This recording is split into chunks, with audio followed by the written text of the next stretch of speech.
Iron Harvest is an alternative take on the history of the 1920s. Taking inspiration from this time of industrial change, Iron Harvest's fictional states and characters find themselves in the aftermath of the Great War. Huge diesel-fueled machines, invented to serve humanity, have only lifted warfare to another level, and mankind has had to realize that the war that was supposed to end all wars has ended nothing. Polania is an agricultural state, far from being a military superpower. It found itself invaded by the massive military forces of its neighbors, Saxony and Rusviet.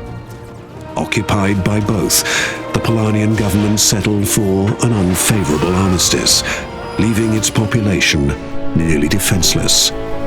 The Polanian people, however, are far from giving up the fight for their homeland.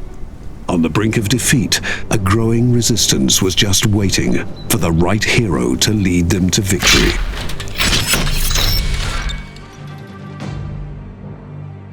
The Polanian rebels are split into several resistance cells and are fighting an unconventional war against the heavily armed forces occupying their homelands.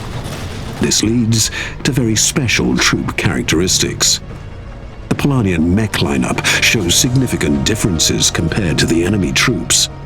Having neither the technology to equip them with superior weaponry nor the necessary resources to give them heavy armor, the Polanian troops specialized in speed when entering the battlefield. With its long legs and relatively light frame, the PZM-7 Smiley is one of the quickest mechs in the game. Whilst reconnaissance is the first and foremost aspect of this unit, it is equipped with a high-range cannon, perfect for taking out damaged enemy units from afar. If the Smiley finds himself in the undesirable situation of close combat, the engineers have equipped him with one last resort: a huge bayonet. By putting himself at high risk, the Smiley is capable of inflicting heavy damage with a high-speed ram attack. Staying within the mindset of building a lightweight, quick meat grinder, we'll take a look at the PZM-9 Strasnik next. Being mocked by enemy forces as a walking trash can, their laughter stuck in their throats when its two massive side-mounted double-barrel machine guns open fire. Being able to move and fire at the same time makes the Strasnik the predestined anti-infantry weapon of the Polanian army.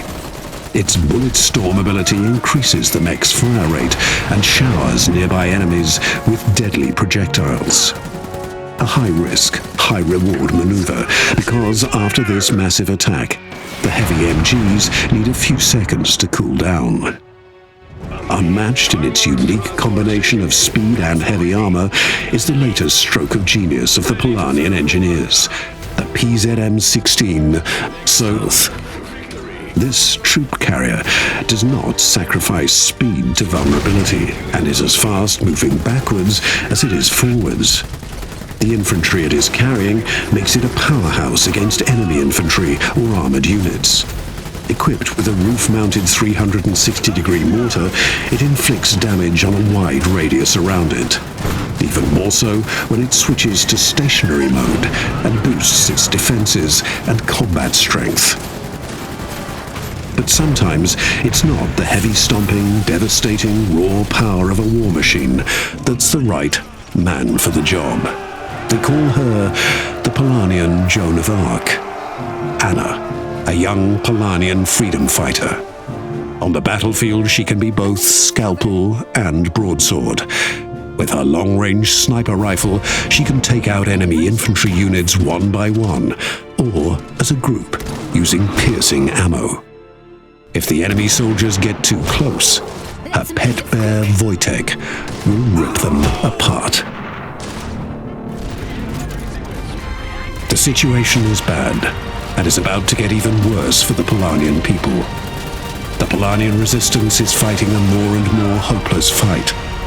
Their only hope is peace, but there are hidden powers trying to refuel the conflict and reignite the war.